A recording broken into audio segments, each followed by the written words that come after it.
to start the hostilities. Ito na po yung ating first quarter. It's Totex Robinson, kasama ito si Rich Alvarez. It's been si Lordy Togade. He's going to be the duel laban kay Mark Tagiwa. That's also a matchup that we're taking a closer look at in this ballgame.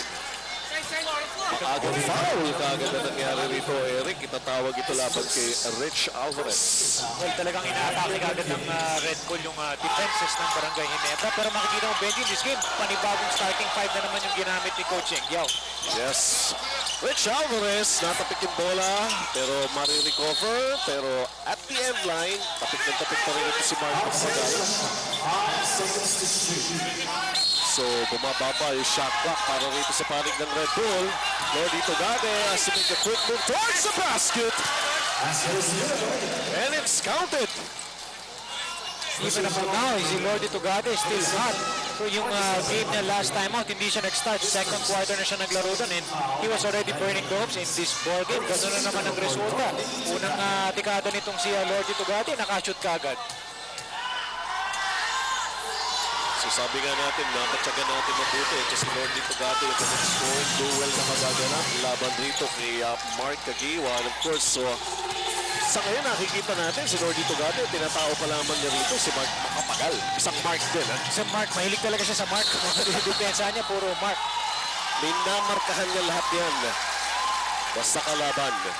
Meantime, ball out of bounds. Pero may foul na itatawag laban kay Lordy Togade. So we just want to make things clear here. That's the first personal foul called in this ball game, and it's against Red Bull, and it's against Lordy Togade. Si Eric Mek, bone spurs hurting or no, and he will not be denied those 2 points. Well, those are the shots that he was trying nung game number 1 na talagang niluluwa lang ng ring. Pero dito mo naman, kitang-kita mo, unang atake na kagad sa low post, nakashoot kagad siya. Ito si Lordy Togade, tinatawag yung pagpapakal sa Ginebra Paulo Padilla inside. Laban kay Hall for offensive rebound. Nothing there on the follow-up galing kay Rich Alvarez. 3-2 ang ating score in favor of Red Bull. Looking forward to seeing their second victory dito sa quarterfinals, but not if Barangay Ginebra has improved on their shooting. We talked about that. Kung malit na keys to winning na paring ng Barangay Ginebra could help. Pero ito, maraming tsansa para sa Red Bull. Even that drive of Totex Robinson, walang naging magandang resulta. Ito na si Mark Tagiwa. On the move, angat at pasabit na play ang ginawa niya ron. Kitang-kita naman ng mga referees na sumabit itong si Rich Alvarez. Kitang-kita mo naman, Benji, in this ball game, bagong starting 5 unit na naman for Coach Yao. Bumabantay kagad kay Mark na start. Itong si Rich Alvarez in their last game. It was Junti Valenzuela starting out with him. So talagang kung ikaw mas si Mark Tagiwa, talagang hindi mo talaga malaman kung sino yung mga players na talagang bubugbog or didikit siya the entire ball game. Well, alam naman natin, nakahanda dyan sa bahagi niyan itong si Coach Tangkisan. So take a look at Andy Siegel. Of course, one of the injured players. Talagang malaking kawalan din yan para sa panig ng Barangay Ginebra Kings. The absence of 4 big men. Pero ito si Mark Tagiwa, alam natin, maraming players na pwedeng gamitin dyan si Coach Yao para pantayan. Sabi nga kailangan lessen the production of Mark Tagiwa. Most probably makokontrol mo yung Barangay Ginebra. Well, that's the only way because right now, itong si Mark Tagiwa, ang nagiging scoring machine nila with the absence of JJ Helterbrand. And that's why that's very important talaga na gumawa si Eric Mek in this ball game because it will really put so much pressure on Mark Tagiwa's shoulders to really put up shots. Tao lang naman yan, mapapagod rin siya. Well, an offensive foul was committed by Lordy Togade. He has 2 very early here in the first quarter. Very early here in the first quarter. Nagpapakitang gilas naman ito si Eric Mek at pinapataas yung kanilang field goal percentage. Well, makita natin, Eric Mek gave us 2 looks. Yung back to the basket and ngayon naman, jumapsat sa pag-side. Si Lordy Togade, he will concentrate on offense right now and getting the TM press to go mula sa pinalakas na TM. Power to the people because he has 2 personal fouls already. Pero makikita mo yung shooting niya from the outside steady. Ginebra really has to come up with something to really make him miss his shots and lose confidence in the series. Samantala, Eric Mek nakuyog ng depensa but recovery on the part of the Barangay Ginebra Kings. Makapagaw from the outside, nagmintis. At nagbababa ng bola si Totex Robinson to set up the offense of Red Bull. They're going to get Pinisi. Nobody on it from the outside. outside, voila! And Kagiwa gets his first rebound of the ball game. Mark makapagal to Mike Holper. They go inside to Eric Mick. Mainit na mga kamay nito si Eric Mick, pero that time na depensahan siya ng puputi. Itong si Pick Pinisi. 8 minutes 48, first quarter of action. Barangay Ginebra, their never say die spirit. The fans nandito na po sa loob ng Araneta Coliseum. Nagmintis si Lordy Tugade, pero rebounding story, ha? And in game 1. Back in game 1 na mayaripag dyan ng Red Bull. Doon naman pinapakita nila here in the first quarter, Eric. Well, in that last instance, kita mo, dami nakuha ang offensive rebound ng Red Bull, and that's not really a good sign. They never really has to control that rebound. Limit Red Bull into just one shot per possession. Tugade going to Rich Alvarez. Just a 2-point lead para sa Red Bull. Paulo Bugia is open. Can't back it down. Rebound para kay Eric Mick. And it's Kalani Ferreira. He's got a height advantage over Tupix Robinson. Ang nag-orchestrate ng play para sa Barangay Ginebra. Dominic, come in. Benji, itong Red Bull Barajo, kung mapapansin mo, they out-rebounded the Barangay Ginebra Gin Kings. And ang Barangay Ginebra Gin Kings is the #1 rebounding team dito sa ating liga. But they're able to out-rebound them because they gang rebound. Kung mapapansin mo, the top 10 guys in rebounding individually, walang taga Red Bull Barajo doon. Well, thank you very much. Back in game 1, 53 rebounds laban sa only 40 para sa panig ng Barangay Ginebra. Sa naman natin na nanalo dyan, itong panig ng Red Bull. And of course, in a quarterfinal series, even the semifinal series, dahil kayo, yun na lang para ang kalaban nyo. Of course, the coaches have done their homework. Well, sa ating mga aspect na kailangan pagulin nila. And mangyayari doon, that will be plus 13 possessions for Red Bull right there and then because na-out-rebound natin itong Barangay Ginebra. And maganda yung sinabi ni Dominic na walang Red Bull player in the top 10 of the rebounding in terms of individual category, no? Most of these Red Bull players are getting their rebounds as a team, as a group. So talagang kailangan din mag-box out ng 5-5 itong Barangay Ginebra. So it seems like they're finding strength in numbers itong Red Bull. And they have been taking care of a 2-point lead dito sa ating first quarter with 7:32 left. Coach Shotang Kinsen. Nakabalot pa ba? Nakabenta pa rin yung kamay, ano? Bali pa rin yan, Hindi siya nag-gloves eh. Big Pinisi, outside shot is in! TM sa tawag na rin dyan mula sa pinalakas sa TM Power to the people. And of course, pagdating din sa 3-point field goals, mas maraming na ipasok itong panig ng Red Bull laban sa Ginebra in game 1. 8 of 19 to Red Bull, only 2 of 15 para sa Gin Kings. Maganda kasi sa Red Bull ang pagkakasetup ng kanilang mga 3-point shooters, yung mga drive and roll, even from the post, as we see. It is a Tupix Robinson. Because they really need Lordy to guard in the ball game. He's their #1 shooter from the outside, and he already has 2 fouls here in the first quarter. As we see the offensive rebounds, Ginebra 0, Red Bull 4. Malaking bago for Red Bull. Si Eric Mick, talagang ang concentration din niya here in the first quarter. His offense has already got 6 points. We still have to hear from Mark Kagiwa, who made a couple of free throws earlier.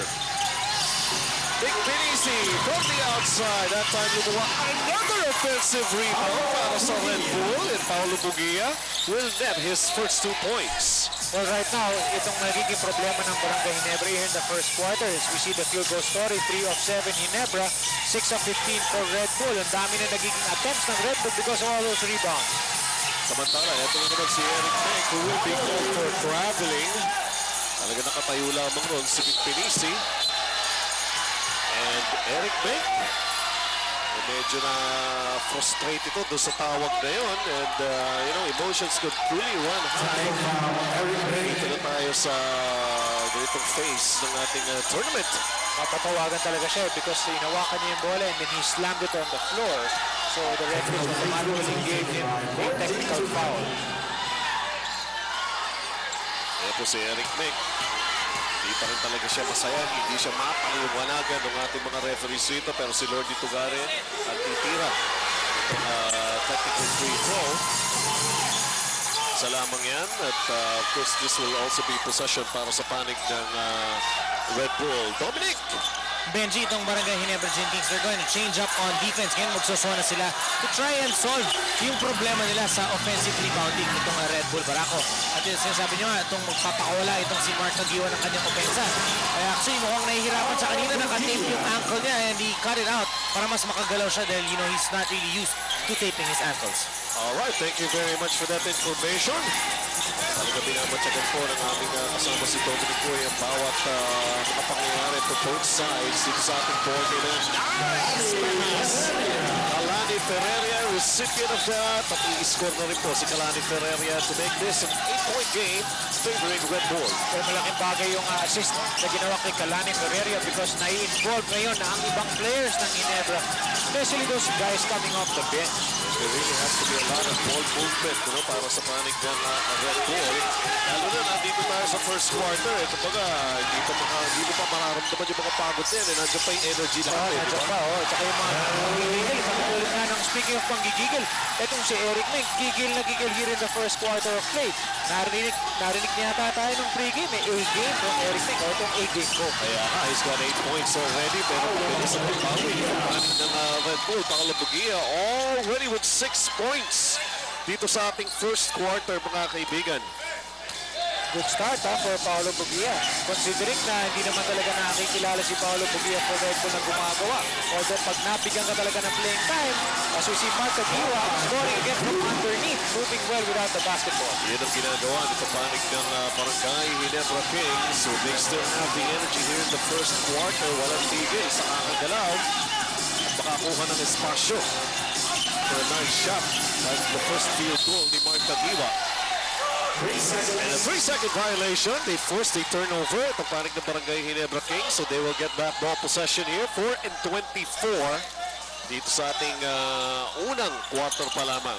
2014. Si Coach Yenga talaga nag-iisip siya kung ano yung nangyayari inside. Nag-switch sa zone defense. Kagaya nga nasabi ni Dominic Uy, itong Barangay Ginebra, and right now, they're actually having problems with that zone. Mark Tagiwa tries to stand for an outside shot. Short. And Totex Robinson, hintay si Lord dito grabe. Now they go to Big Pinisi. Ito na naman si Totex Robinson. Challenging Eric Meng. Pero hindi pumasok. Ferreira to Alan Salangsang. We have seen a lot of surprise package plays here para sa Barangay Ginebra.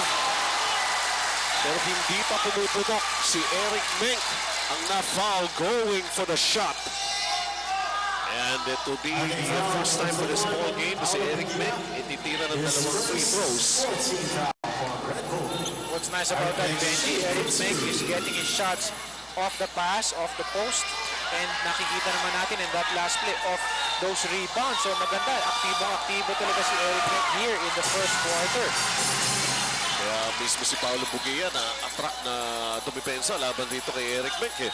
Well, talagang mamamroblema si Paolo Bugia with Eric Meng, but Paolo Bugia is also putting up numbers on the other end.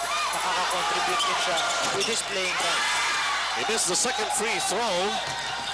He missed one field goal si Eric Meng here in the first quarter para sa Barangay Ginebra Kings. At muli, nasa kanilang bola. Alan Salangsang on the drive here. Nako, sayang na pagkakataon dahil nauna yung balikat bago siya tumira. That's very good transition defense done by Red Bull. Naabangan kagad at na-anticipate kung anong gagawin ni Alan Salangsang at natawagan ngayon si Alan ng offensive foul. Although somehow itong Barangay Ginebra ay nagigising na ng bahagyari sa ating first quarter na ibaba nila itong kalamangan. Kanina registered in 10. Natakyas na nila sa kalahati. 20-15 here, but look who's got a hot hand right now para sa Red Bull. Ito si Paolo Bugia already with 8. Well, matutuwa ka talaga with this man right here, Paolo Bugia. Coach Yengo gave him playing time. As we see itong Alan Salangsang putting up good numbers here in the first half. Unang basket pa lamang yun ni Alan Salangsang, and Ginebra is hoping that won't be his last. Samantala, Alvarez from the outside, wala. And Tagiwa calls his second rebound of the game. Red Bull leading by 5. Eric Meng on the drive. Once again, Eric Meng, 11 points here in the first period. Talk about versatility. Eric Meng, malakas sa ilalim, and yet he can also put the ball on the floor. Bugatti naman going to Paulo Bugia, pero ball and touch last by the red shirts. Definitely Red Bull will still have ball possession. Touch from the outside. And he really has to bang more bodies with Eric Ming. Dahil si Eric Ming nakakawala na rito with 11 points sa ating first quarter. Yun ang nagiging problema rito ng Red Bull. Jordi Bugatti will pick up his third personal foul. Ay, hindi pa lang. Bugia. Illegal screen. Kaya Illegal screen. nag-react din yung mga fans ng Red Bull dito. Kinabahan sila, baka si Lordy na naman yung nadali. Siguradong uupo na yun pag na-pick up niya yung kanyang pangatlong personal foul. Celino Cruz, napapasok pa lamang po dito sa Red Bull. At si Ege Chavez, St. for the first time naman para sa Barangay Ginebra Games. Another miss, only the second one from the field para kay Eric Ming here in the first quarter. Rich Alvarez, aangat! Wala na nagawa ito si Mark Aguiwa. First 2 points para kay Rich Alvarez. Well, right now, Coach Yengo is really instructing his players. Sino man yung dinidepensa ni Mark Aguiwa, ay talagang atakin nyo. Make him also work on defense. 24-19 right now. At ito si Mark Aguiwa. He is a marked man. Drawing the foul. Na may laban kay Paulo Bugia. Si Paulo Bugia nagpipick up na yung scoring niya. Nagpipick up din yung number of fouls niya dito sa ating first quarter. He's got 3 already. Well, one thing's for sure, itong mga players ng Red Bull, hindi naman natatakot na mapunta into foul trouble because kita mo naman yung lalim ng bench ng Red Bull. Alam mo, mangyayari yung bench sa Red Bull, itong Katindi Villanueva na starter naman talaga nila, number 1 center nila, coming off the bench. So you will also consider Enrico Villanueva's points for this live game as points coming off the bench. So malaking factor din yun. Of course, yung duelo na between him and Eric Ming back in game 1. Still a close contest for those two big guys. Pero itong si Mark Aguiwa, siya talaga ang kumbaga nasa kanyang mga balikat ang kapalaran dito ng Barangay Ginebra Kings. Although that time, medyo hindi lang medyo, sagot lang talaga yung kanyang mga free throws. Samantala, ito si Mick Pinisi. The Lordito got it. Jumper, too strong, and rebound para kay Alan Salangsang. Chavez orchestrating the play here para sa Barangay Ginebra Kings. Alan Salangsang, laban kay Mick Pinisi. Magandang depensa ni Mick Pinisi. Good interior defense by Red Bull. Duty to Mick Pinisi. Celino Cruz, instant offense ba? Hindi pa. Mark Macapagal goes to Ege Chavez. Too many white shirts, sabi niya. Teka muna, nasa na ba yung mga kakampi ko? Wala nakapula. Irvin Soto will be called for an offensive foul as he was jockeying for position laban dito kay Mick Pinisi, and even Mick Pinisi hindi nakakausap ito si Irvin Soto. They're talking right now and it's changing up. Nagtatingin ito ang dalawang players. You can really sense and feel the intensity of this ball game as we see both players going at it. Miski sa tingin yan, matatalas. Alam mo, yung pinabanggit na rivalry has been brewing all throughout those years, ano? Sa Red Bull at Barangay Ginebra. Substitution. Si Mick Pinisi at si Irvin Soto naawat naman, pero of course, diba naitawag rito? Natawagan sila ng technical and that will cancel off everything. Yes. Okay. It's a double foul? A double technical. Double technical na naitawag. Naayos na ng referee para kaysa naman sa magkainitan pa yung dalawa. But we can really expect a lot of this intense, battles in this series considering both teams are really out to really get into the semifinals. So, hindi naman o ganun ang ibig sabihin namin maglaban kung laban. Leo Nahota, tapos yung jumper is in. Kapapasok pa lamang at pakilala na kaagad. Totoo yan, kakapasok pa nga lang, tapos rookie pa siya, makikita mo na buong loob at laging handa basta nabibigyan ng playing time. Itong punto sa kalamangan ngayon ng Red Bull. Ege Chavez. Going to Alan Salangsang. Now Irvin Soto has it against the kapapasok pa lamang. Ito si Enrico Villanueva. Malamig pa si Enrico.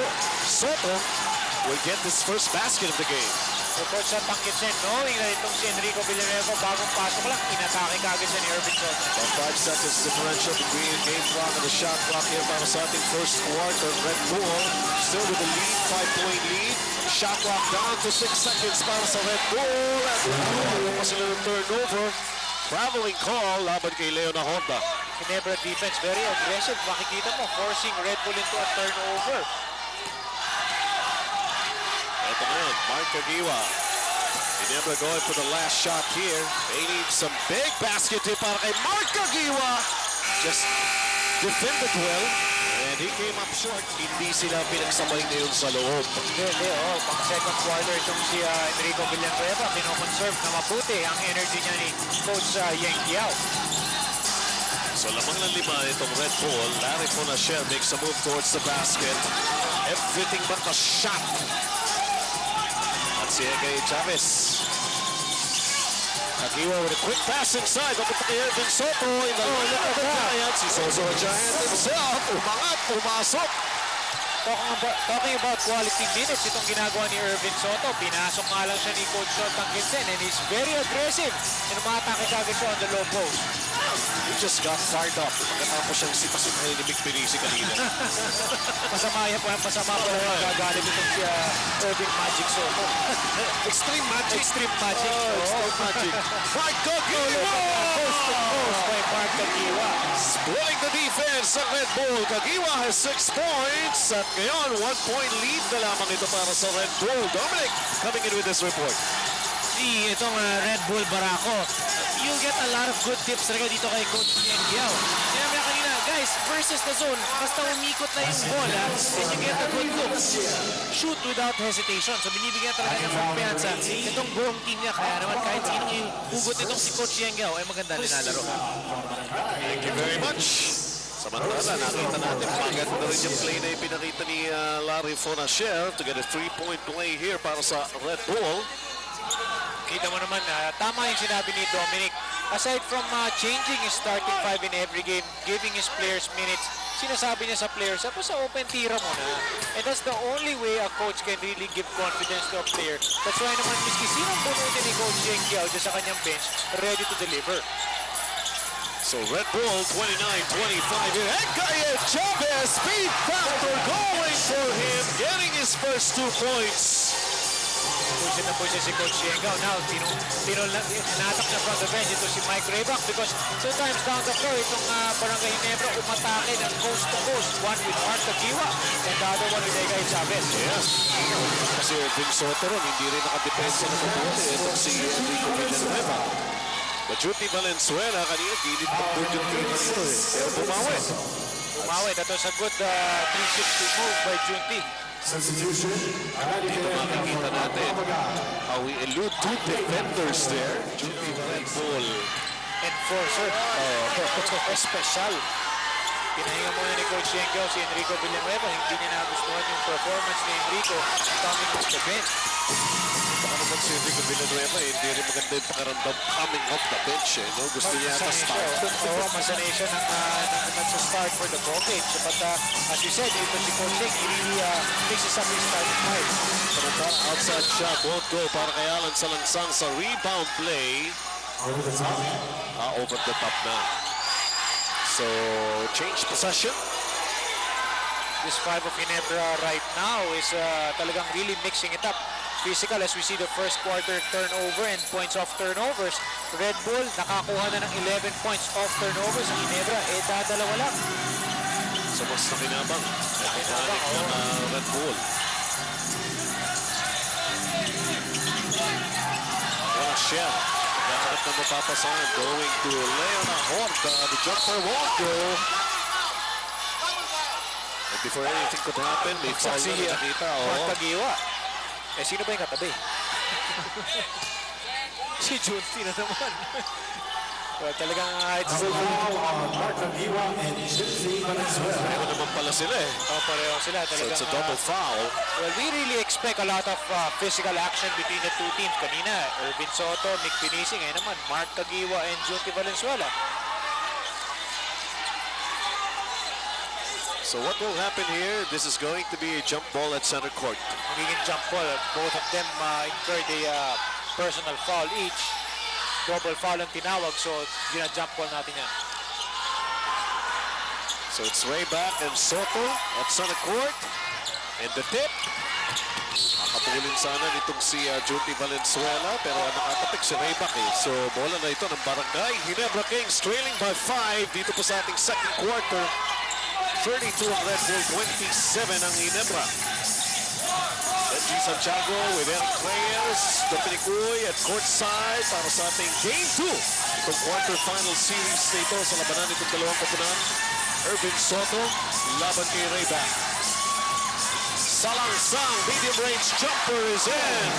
May mga points na kailangan ng Barangay Ginebra. They really need to compliment itong si Eric Meng kay Mark Agiwa. Walang Elter Brand. Those other players like Alan Salangsang, Irvin Soto, and even Salani Pereira will have to contribute a couple of points para makatulong to ease up the pressure from Mark Agiwa. Junti Valenzuela fighting off the defense. Ito si Mark Agiwa. Inside, it's Leon Ahonda. At nagpinikling doon sa guhit. So turnover. Benji, I like the action between Junti Valenzuela and Mark Agiwa. Talagang bubruskuhan silang dalawa sa ilalim eh. Ibang klase ng action yung nakikita natin dito. 32-29, tatlo na naman. Ito kalamangan ng Red Bull. Pwede pang dumikit. Nang lalo, itong panik ng Barangay Ginebra Kings. Egay Chavez laban kay Celino Cruz. And Chavez lets it fly. Nothing but nets. All points in the game. Off the bench. Tama ka dyan, Benji. Off the bench. Players off the bench are delivering for Barangay Ginebra. 32-31. Kumakatak na naman itong panik ng Barangay Ginebra Kings. And Junti Valenzuela and Mark Agiwa still at it. Matatawagan. Nag-foul itong si Junti Valenzuela. And from what we're seeing here, mukhang hindi ordinary foul lamang ang maitatawag laban kay Junti. That was a... kita naman natin right there. Pinakilala ni Junti Valenzuela yung siko niya kay Mark Agiwa in that play. Pero as Mark Agiwa, nakita ko natawa pa siya because nakuha niya yung goat ni Junti Valenzuela. Dapat baliktad, dapat si Mark pa ngayon mapipikon. But Mark Agiwa is really playing it smart in this ballgame. Flagrant foul, penalty 1 ang naitawag laban kay Junti Valenzuela. Mark Agiwa will be shooting free throws. But over, I don't know, hindi na ipapakita sa ating screen. Nagagalit ito si Coach Shotang Vincent because he feels like kanina may double foul na naitawag laban kay Junti Valenzuela. And then here comes that flagrant foul. Parang hindi lang yata gusto nila na penalty 1 lang ang maitawag dito kay Junti Valenzuela. Kita mo, galit na galit si Coach Shotang Vincent. Tinataas na yung kanyang kaliwang kamay kasi yung kanan, hindi niya malataas pa. Kaya so all of a sudden, we have a tied ball game here, 32-all. Ang never say die spirit ng Barangay Ginebra. Although they're trailing in this series, nakauna na po ang Red Bull. Dito sa game 2, things are beginning to work out well, especially here in the second quarter para sa Gin Kings. Makapagal going to Irvin Soto. To consider Eric Meng, who had 11 points sa ating first quarter, is getting a lot of minutes sa bench. Yes, but definitely this 5 on the court is really very, providing muscle for Barangay Ginebra at the same time, giving up some points also at the same time. Oo, totoo yan. Ito si Mark Makapagal. Dalawang talbog, wala. Rebound powered by Leon Ahonda. Tabla tayo, 32-all mga kaibigan, the second deadlock. Junti is short, and Soto gets the rebound. Barangay Ginebra, the last time they led, 6-3 back in the first period. They're looking for the go-ahead basket here. Ayaw pumasok. Right back with a foul. 2 free throws para kay Irvin Soto. Saka lahat ng ginagamit niya ni Coach Shot ng Kitsen, parang gising eh. Diba, ininom nito itong before the start of the ball game. Red Bull kaya. Kaya talagang galit na galit. All of them are very intense. Lahat sila talagang takbo rito, takbo doon, rebound dito. They really been scrappy. And that's what they really need because it will drop off to other players, especially those guys coming off the bench. Irvin Soto taking care of the first free throw, mga kaibigan. And Eto, lamang na rito ang panig ng Barangay Ginebra Kings. At wala pa si Mark Tagiwa and si Eric Mek inside. 68.2% free throw shooter. Irvin Soto takes care of the 2 free throws. He's got 6. And Ginebra on top by 2, 34-32. And he was also in double figures nung kanilang last game itong si Irvin Soto. So really good performance dito sa quarterfinal. Samantala, Leo na Honda, nauna yung 3-ball traveling. And now, nagkukomit na ng mga sunod-sunod na turnovers sa panig ng Red Bull. Ferreria to Mark Makapagal. One player na hinihintay rin ng Gin Kings na pumutok. Irvin Soto, laban kay Rayback. Soto, inaatasan si Rayback. Out to Makapagal, the fake, the shot. And still can't buy a basket from the outside. Bench scoring natin, makikita 13-8 in favor of Barangay Ginebra Kings. Pero si Celino Cruz, bumitaw ng TM3 mula sa pinalakas na TM. Power to the people. So maganda makita because that's what really Barangay Ginebra needs, some points off the bench. Okay, Chavez papawi sana pero short with that outside shot. 6:47 remaining sa ating first half, mga kaibigan. Ray back to Junti Valenzuela. Traveling na naman. Barangay Ginebra fans, every time hawak ni Junti Valenzuela yung bola, talagang binubuo siya. Galit na galit yung mga fans kay Junti Valenzuela. They're paying tribute to the adventures of Eric Reyes in the next few days. To go traveling.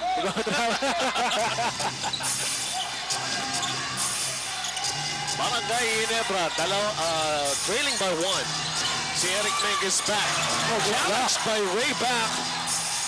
At deflected yung tira na yun. Pass back in the making air. Finishing it off is Larry Panasher para sa Red Bull. That was bad transition defense with Barangay Ginebra. Dire-diretso lang si Larry Conisher for that layup. 87-34 here para sa Red Bull. Makapagal going inside to Eric Meg. Ibabalik kay Makapagal. Makapagal can't shoot. And Chavez with a 7-second shot. Good pass. Nice dish off. Hindi lamang na ipasok ni Eric Meg. Well, yun yung mga value ng guys like Egay Chavez. You know, you give them a shot, talaga hindi sila mag-hesitate. And at the same time, this guy right here on your screens, he would set up his teammates like Eric Meg under the basket for a non-molested shot. Pero nga lang in that last play, na-foul si Eric Meg. Eric Meg has been watching from the bench kung ano yung mga ikinikilos ni Egay Chavez. There has been a couple of penetration moves on the part of Egay Chavez. Make baskets. Akala niya didiretso na eh. Kaya kumbaga, hati si Eric Meg kung re-rebound o tatanggap ng pasa kaya hindi pumasok yung tira. Si Cerillian teammate, nalilito rin siya. Pero kasi ito si Egay Chavez, ang maganda sa kanya. Pero isasab na nga siya ni Mark Tagiwa ngayon. He will also attack the basket. So it's also hard for the defense of Red Bull. Hindi mo ngayon ma-predict kung ano ba talagang gagawin niya. Ano ba to? Diretso ba to? O talagang magdi-dish off? Eric Meg missing both free throws, but Kalani Ferreira taking care of an offensive rebound, keeping it alive para sa Ginebra Kings. Makapagal, hindi makashoot kanina sa paso. Layo! Sa malapitan! Pwede naman pala eh. And challenge pa siya ng isang malaking player, to si Mike Rayback. Hindi naman natatakot itong si Mark Makapagal.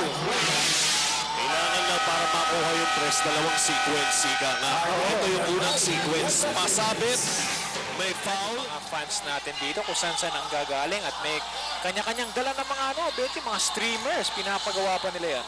That's the only way to get to be seen on TV rin. Magawa rin. Bakit hindi yung mga streamers ninyo? Magawa rin nga. Pagpasok ko dito. Streamer ko.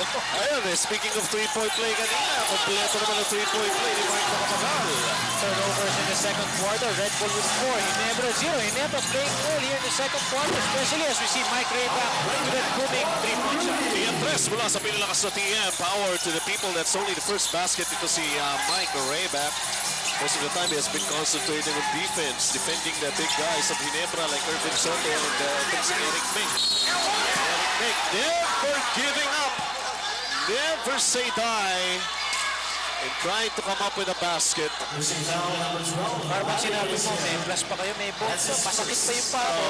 Kinukuhanan mo kayo ng offensive rebound. Ibang-iba naman talaga itong si Major Payne. Red Bull leading by 3, pero bonus free throw still coming up para kay Eric Meg earlier. Pinaupo siya, no? Pinabalik siya. Dalawang free throws siya na mintis ito si Eric Mink for the empowered to the people. Dalawang player from Red Bull, 6'9" na like a guy like Mike Rayback and even Mick Benicia, they can really hurt you from in and out. As we see the 3-point field goal story, wala pang nasushoot ng Ginebra. Ang Red Bull naman, 4 of 9. Nagdagdag naman ang puntos niya itong si Leo Nacorda in this ball game to make this a 3-point lead.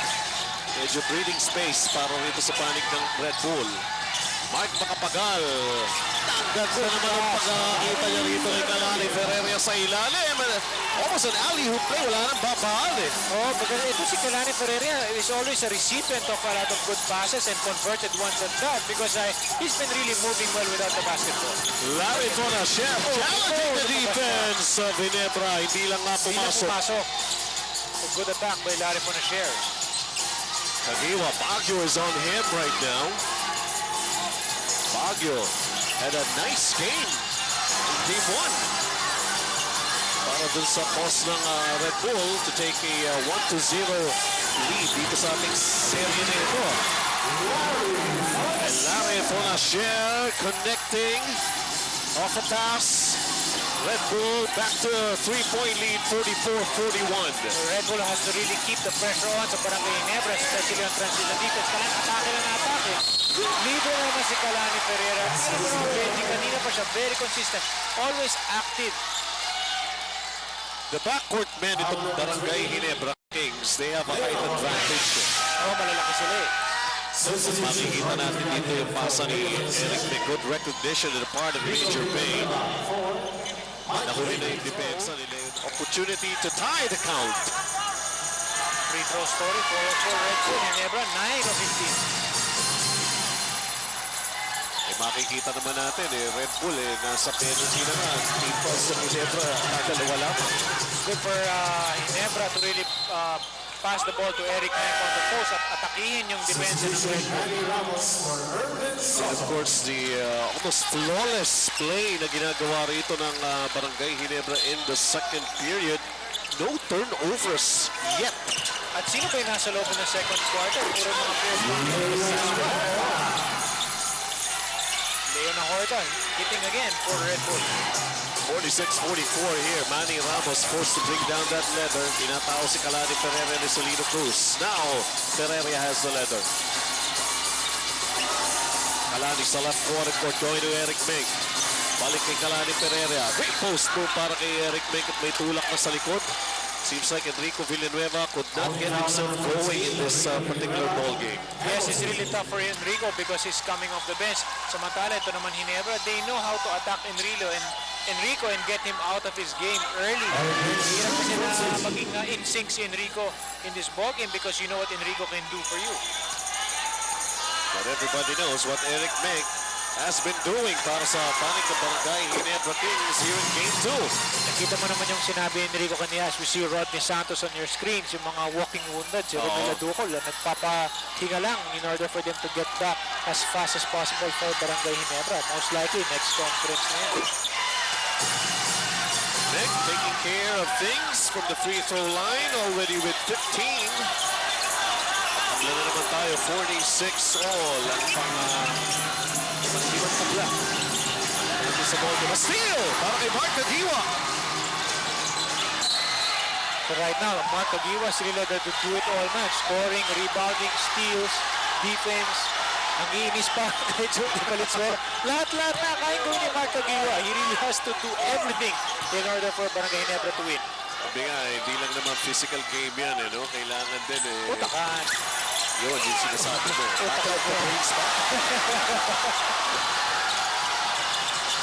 Samantala, good defense on the part of Red Bull.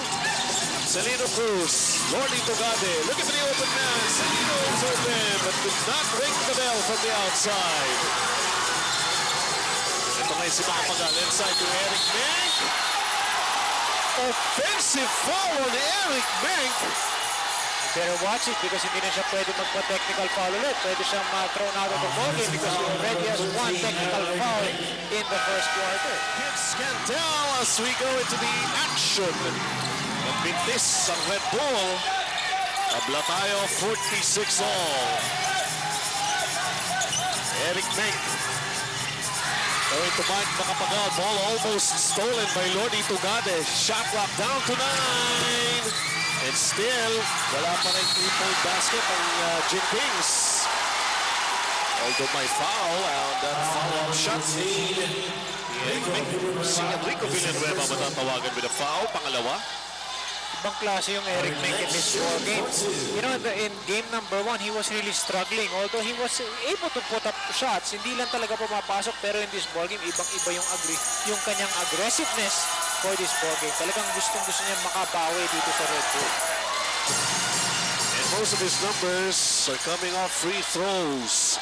Itong si Eric Meng, especially here in the second quarter. Dominic? Benji, itong Barangay Ginebra Gin Kings, they're missing the production of Mark Makapagal. Maganda linalo niya ng wild card. And in the first game, last Wednesday, itong si Mark Makapagal did not score a 3-point basket. At ngayon, hindi pa rin siya nakakashoot at ini-encourage siya ng coaching staff ng Barangay Ginebra Gin Kings na tira ka lang ng tira, papasok din yan. Well, patience is a virtue, sabi nga. Especially if you have the talent. May steal si Mark Kagiwa. Kagiwa, kasunod pa si Lord Tugade. And Kagiwa, 9 points in the game para kay Mark Kagiwa. Mabawi ba kaagad? Mabilis na makakaganti. Hindi. Dahil traveling na may tatawag dito kay Cyrus Baguio. He was having a hard time na maiangat yung bola eh. Dahil hindi pa niya makahawakan ng gusto eh. Kasi yung binangga niya doon si Eric Meng kaya nahirapan siya buhatin yung bola. So naman ang apat. Barangay Ginebra, pakinggan nyo ang sinisigaw rito. Hindi po pangalan natin ni Eric Reyes. 1 minute and 44 ang nalalabay dito sa ating first half. Later on, join us in the conference, Patricia Bermudez Hizon. In the meantime, the miss of Eric Meng. Mark Kagiwa, save! Napunta kay Mark Makapagal. Dito hindi mo na makikwestiyon. Although sunod-sunod na laro ang ginawa nitong panik ng Barangay Ginebra. Napapagod na ba sila? Not in this first half. A miss from the outside. Baguio. Tugade. Hard foul. Well, in a series like this, hindi talaga pwede yung mga lalambot-lambot na foul because kita mo naman yung mga players. Once you give a soft foul on a player, talagang possible 3-point play pa yung nangyayari. Dalawang free throws maibibigay para rito kay Lordy Tugade. Si Tugade po mga kaibigan, wala pa pong puntos dito sa second quarter. Well, he was really started with the fouls in the first quarter. So talagang no choice si Coach Sheng. Pero kung hindi siya, iupo muna. Just to take a look, itong lima rito para sa panik ng Red Bull. Si Lordy Tugade lang nag-start in this ball game. Pwede sila yung nakota, Cyrus Bago. It's like a complete facelift of Red Bull. And in game number 1, ito naman si Lordy, hindi naman din nag-start. So talagang very unpredictable talaga si Coach Sheng. Very hard to scout. 50-48, 2-point lead para sa Gin Kings. Eric Meng with a baby hook that won't go. At ang bola mawawala pa para sa panig ng Barangay Ginebra. So that will really force Enrico Villanueva to up his game. Talagang ina-atake siya ni Eric Meng. And I'm sure kaya naman siya binalik ni Coach Yengiao dito because ang defensive matchup na niya ay si Eric Meng. Chance para sa Red Bull to tie the score, maybe take the lead. Enrico Villanueva to Salino Cruz. Yes, it is in. Pero long two lamang yun. It's not a 3. So tabla tayo. 50-50. Ano din ang chance itong dalawang kapunan na ito to come up with a win. Dito sa ating game 2 ng quarterfinals. Salang with a set shot 3-pointer that won't go. Lordy. No field goal here in the second quarter. Last shot time para sa Gin Kings. Pero magmamadali ba sila? Pagkagiwa season opening dun sa depensa ng Red Bull. And it's a blocking foul. That will be called laban kay Celino Cruz. Right now, si Coach Yengiao, hindi makapaniwala. As you can see on your screens, he doesn't agree with the call.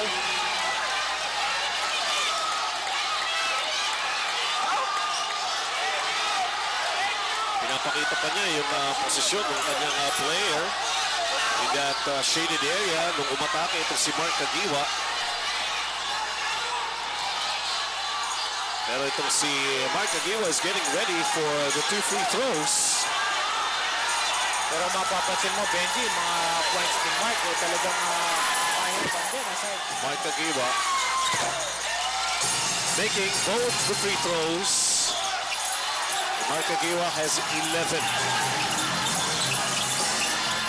Maybe Coach Engia also has a reason to complain. Number 3, Annie Ramos.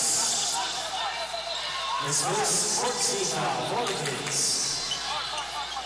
Ginebra only has 4 fouls here, and they can still use up one more. And is that an act of shooting? Nope. Pero may angat yung bola eh. So that's still considered a foul downstairs with 4/10 of a second. And Sunday Salvacion, alam natin, hindi rin 100% sa Sunday Salvacion, pero 4/10 of a second na naman dito sa ating first half. With Barangay Ginebra leading by 2, and they would want to preserve that lead. Oops, in-adjust yung ating clock remaining for the first half, and it says 2.6 right now. So pwede pa itong makadribble, makaporma. Matagal yan. Pwede ka pa. You can even take 2 dribbles. Celino Cruz ang mag-i-inbound. They go to Celino Cruz.